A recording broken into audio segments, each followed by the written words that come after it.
생명평화민주주의라는 타이틀 아래 아마 수천 명은 오셨을 것 같다 이렇게 상상하고 왔는데 일당 천이라고 제가 결론을 내렸고요.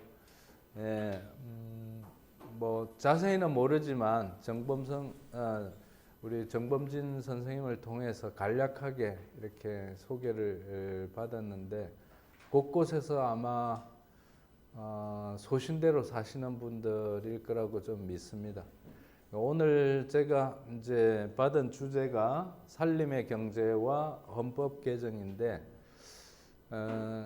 이런 주제로는 조국 교수가 더 어울릴 것 같다는 생각이 듭니다. 옥중에서 감옥으로부터의 사색이 아니라 감옥으로부터의 저서를 냈더라고요. 어제 오늘 뉴스에. 그동안 그 계엄의 밤 이후로 많이 놀라셨죠? 네. 요즘 인사말이 서로 살아 있어서 다행이다. 이런 인사말을 많이 나누는데 앉아서 말씀 나눠도 되겠습니까? 예. 제가 시간 제약이 없으면 이런 주제는 사실 밤샘 토론 해도 모자랄 정도의 주제라서 좀 오랫동안 이야기를 많이 나누면 좋겠지만 2시간 안에 그것도 제가 한 1시간 20분 정도 말씀드리고 나머지 30-40분 정도는 참여하신 여러분들께서 제 이야기 듣고 좀 부족한 부분 질문도 좋고요. 보충해 주셔도 좋고 또 비판해 주셔도 좋고 그래서 내용적으로 부족한 부분을 함께 토론하면서 좀 메워갔으면 좋겠다 이런 생각입니다. 슬라이드를 준비했으니까 슬라이드 중심으로 말씀드리고 부족한 부분은 또 이야기로 풀어나가도록 하겠습니다. 요거는 따로 없는 겁니까? 예, 이걸로 하면 됩니다. 예. 요때 알아봤어야 되죠. 벌써 계엄을 염두에 두고 한 발언이 아닌가. 사후적으로 그렇게 생각이 들고요. 늦어도 왕자를 새기고 나왔을 때부터 좀 수상했습니다. 그리고 굉장히 미스테리한 부부이죠. 부부의 연을 맺게 된 과정도 좀 미스테리하죠. 예. 사랑으로 맺어진 관계라기보다는 정략적으로 맺어진 관계 같다 이런 생각이 들 정도이고 사생활이니까 그 정도 언급하고 넘어가겠습니다. 그 언론에는 그 남편 따라서 대통령을 하려고 했던 힐러리 클린턴이나 또 무가베 대통령이 있더라고요.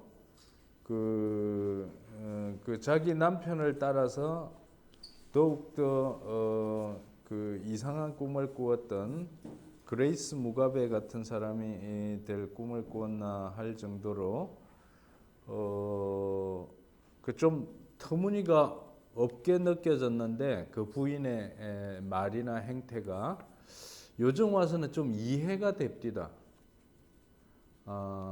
그러니까 그 왜 이명수 기자하고 이 김건희 씨하고 좀 그 다정한 대화를 나누었던 7시간짜리인가 뭐 그런 녹취록이 공개되곤 했는데 그 속에 보면은 우리 남편 아무것도 몰라 뭐 방구만 뭉뭉 끼고 뭐 이런 언급이 있었는데 실제로 아무것도 모르는 사람 같다는 인상이 최근 들어서 많이 들었고요.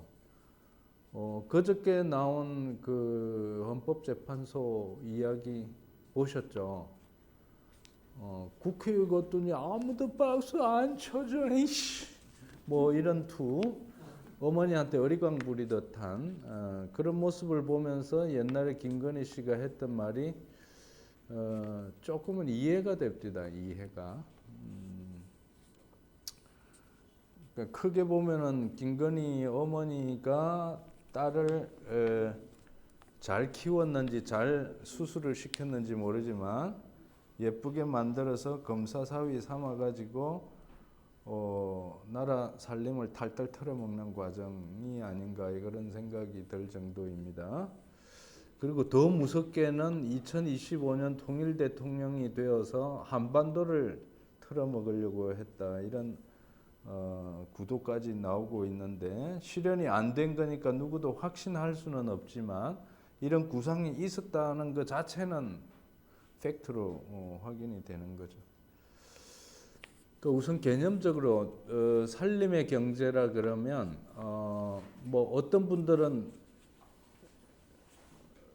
제가 남자인데다가 가정에 살림살이를 잘할 것 같지도 안 하게 생겼는데 무슨 살림의 경제를 이야기하느냐 하고 궁금해서 왔다는 청중도 있었습니다. 제가 지금까지 시민들 강의할 적에. 그런데 살림의 경제라는 제목이 살림의 경제학이라는 책의 제목을 아까 정 선생님 말씀대로 2009년에 인물과 사상사에서 책이 나왔는데 그때 그 발상의 기본은 김지아 선생이 살림이라는 책을 제 기억으로 동광 출판사인가 지금은 잘 모르겠는데 예전에 있었던 출판사에서 그런 책을 낸 거를 보고 거기서 힌트를 얻었습니다. 그리고 살아생전에 뭐 그 죽음의 국판 때문에 그냥 사회적으로 거의 매장을 당했지만 그분의 뭐 이론이나 생각, 사상, 저술 이런 내용에서는 우리가 배울 점이 많다고 생각합니다.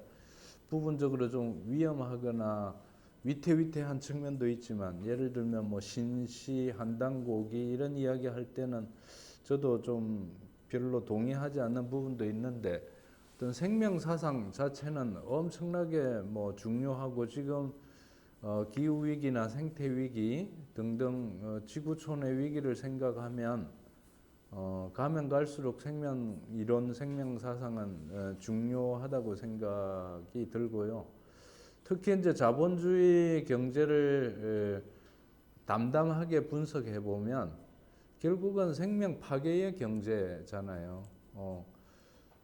자연을 파괴하면 물론이고 인간의 살아있는 의지와 생명과 영혼까지 파괴해야 상품이 되고 돈이 되고 이윤이 되고 덩치를 불릴 수 있고 당대만 덩치를 불려서 떵떵거리고 사는 게 아니라 2세, 3세까지 이어가면서 부자로 살려고 하는 또 그런 부자 경쟁을 전체 사회 시스템으로 만들어서 아이들 교육부터 그 죽음의 과정에 장례식장에 이르기까지 온통 자본의 돈벌이 시스템으로 돌아가는 이 전반적인 사회 시스템을 보면 죽임의 경제에 대한 대항마로서 살림의 경제라고 하는 개념을 우리가 가지고 일관되게 살아가야지만 비로소 세상과 나를 구할 수 있다.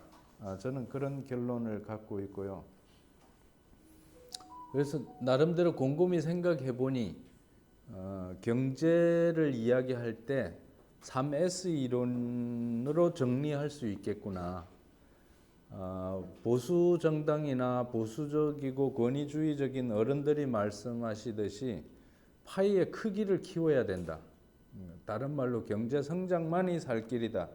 이게 이제 주로 보수 정당이나 출세한 사람들 또는 기득권층이 이런 논리를 강조하는데 반면에 노동조합이나 시민운동이나 조금 생각이 있는 분들은 분배를 강조하죠. 성장만이 다가 아니다. 분배를 잘해야 그래도 사람들이 보람을 느끼고 또 그 보람을 느껴야 다음에 또 성장하는 과정에도 더 의욕이 생기지 않겠느냐.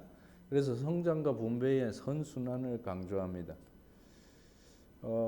경제학 교과서나 경영학 교과서를 보면 가장 선진적인 이론가조차도 2번의 범주를 넘지 못해요.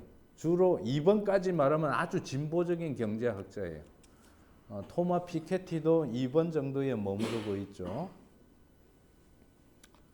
근데 저는 한 걸음 더 나가야 된다. 왜냐하면 파이의 원천이거든요. 우리가 아무리 큰 파이를 만들어서 아무리 사이좋게 n분의 1 해가지고 남녀노소 골고루 나눠 먹는다 하더라도 그 파이를 입에 깨무는 순간 버저적 하고 돌이 씹히고 유리가 들어있고, 혹시 돌이나 유리 같은 게 없다 하더라도 부드러운 빵이라고 하더라도 그 속에 발암 물질이 들어있고, 또 그런 빵을 만드는 과정이 숲을 파괴하고 밀농사를 지어서 빵이 왔다. 그러면 이 원천의 차원에서부터 이미 범죄 행위가 저질러진 것이다.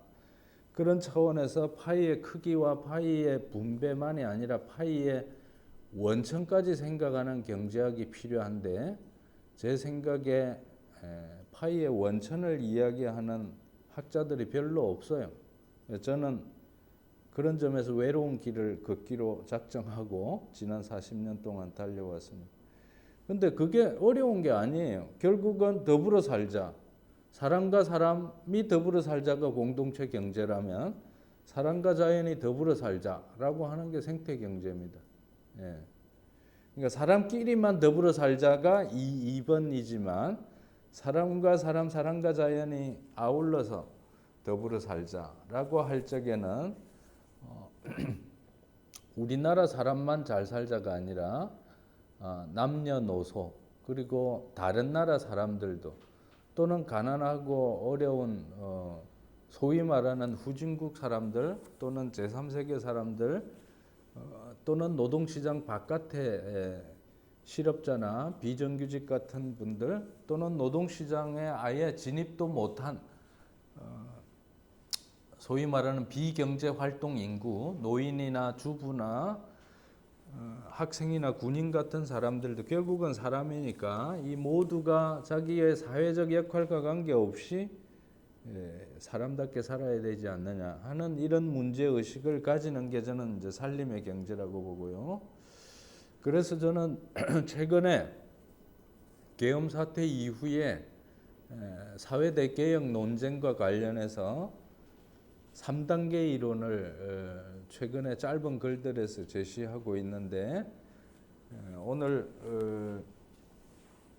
여러분들 앞에 제가 3가지로 압축을 해봤습니다. 하나가 이제 계엄 사태가 비정상이지 않습니까?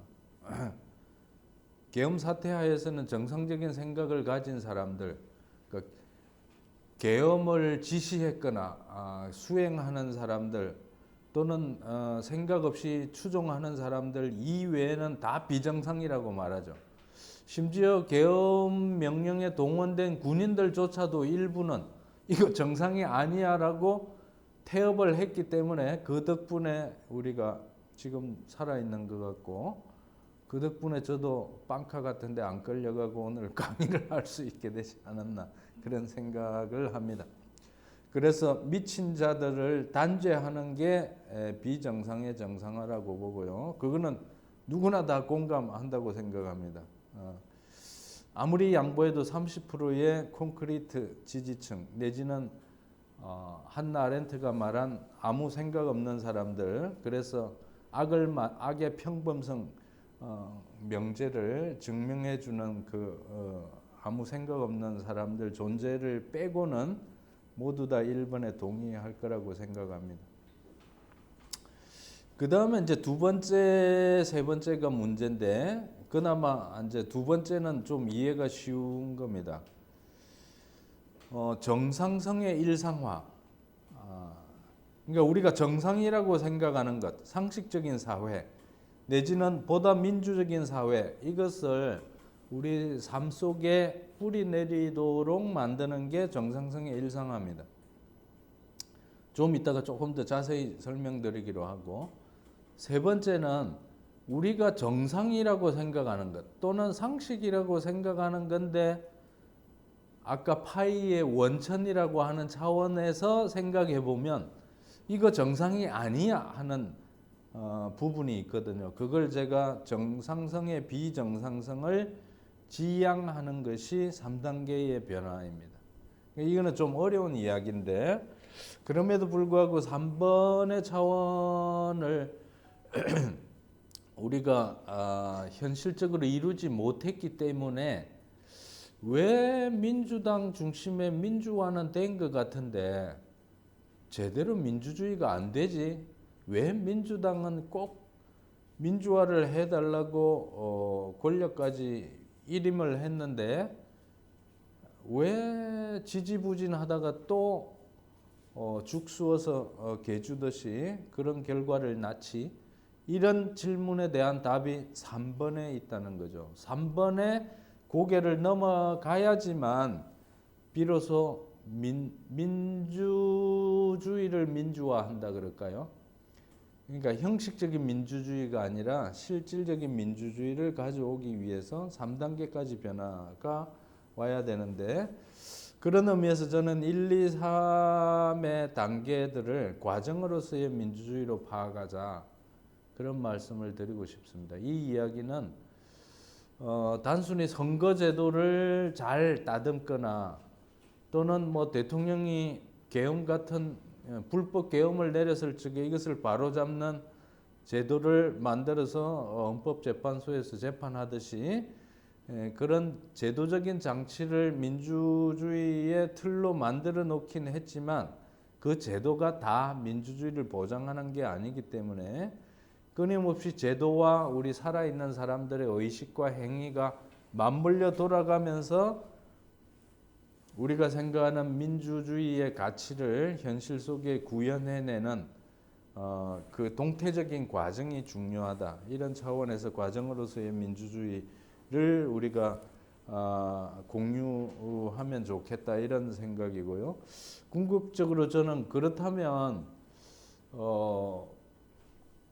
자본주의를 부정하는 것 같은데 그 다음에 어떻게 되느냐 그랬을 적에 저는 이 북한식의 사회주의 내지 공산주의 또는 중국식의 뭐 그걸 사회주의라고 해야 되는지 모르지만 학자들은 국가 자본주의, 국가가 주도하는 자본주의라고 이야기합니다. 사회주의의 외피를 두른 사실상의 국가 자본주의 이런 것도 저는 답이 아니라고 생각하고 좀 약간 가치 중립적으로 표현한다면 남한 자본주의의 장단점, 북한 사회주의의 장단점 중에서 장점을 골라 잡아서 그것을 잘 결합해 가지고 제3의 길을 만들면서 남북한이 통일되어서 그 사회 안에서는 사람과 사람, 사람과 자연이 더불어 사는 사회를 만들자라고 하는 걸 제가 생태 민주주의라고 이야기하는 겁니다. 그러니까 그러면 북한식 사회주의가 뭔 문제냐? 저는 아무리 자기 자식이 훌륭하다 하더라도 권력 후계 삼는 것은 좀 보편성 차원에서 이해는 되지만 보편성 차원에서 문제가 있다고 보고요. 그 다음에 당연히 일당 독재라든지 또는 그 옛날 소련과 동유럽의 오류에서 우리가 확인할 수 있듯이 똑똑하고 양식 있고 훌륭한 관료들이 모든 걸 계획하고 일반 민중은 따라만 오시오. 이것도 소외되는 과정이라고 생각합니다. 그러니까 농장이건 공장이건 학교건 사무실이건 각 삶의 장소마다 이 사람들이 의논하고 토론하고 주체적으로 주인공이 되어서 국가의 대표라고 하는 사람들은 그것을 집행하는 심부름꾼의 역할을 해야지 기획하고 지휘하고 통제하는 우두머리가 되어서는 곤란하다고 생각합니다. 그런 차원에서 생태민주주의는 자본주의의 장단점, 사회주의 공산주의의 장단점을 변정법적으로 지양해서 참되게 사람과 사람, 사람과 자연이 더불어 사는 사회를 지향한다. 이런 차원에서 제가 제시해 본 개념이고요.